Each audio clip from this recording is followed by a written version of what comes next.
Hello' everyone, আজিৰ ভিডিঅ'টো ওপৰৰ পৰা আৰম্ভ কৰিলোঁ। ৰাতিপুৱা শুই উঠি ওপৰলৈ আহিছোঁ, বতৰটো চাই যাওঁ বোলো।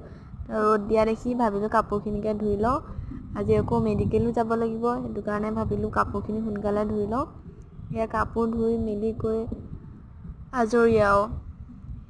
ইয়াত মানে মেইন প্ৰব্লেমটো হৈছে পানীৰ কাৰণে ইমান অসুবিধা হয় নহয়। কেতিয়াবাতো কাপোৰ ধুবলৈ নাপায়েই, পানী অফেই হৈ যায়। আজিও ইমান প্ৰব্লেম দিছে, অলপকৈ পানী আহিছে। কাপোৰ ধুই মেলি মই মেডিকেল ভাত বনালোঁ। ভাত খাই মেলি আমি মেডিকেললৈ বুলি ওলাই গ'লোঁ। আইতাৰ আকৌ এপইণ্টমেণ্ট আছে ন, টাইমত পাবগৈ লাগিব। সেইটো কাৰণে আমি ওলাই গৈ মেডিকেলত দেখিছোঁ কিমান ভিৰ মানুহৰ।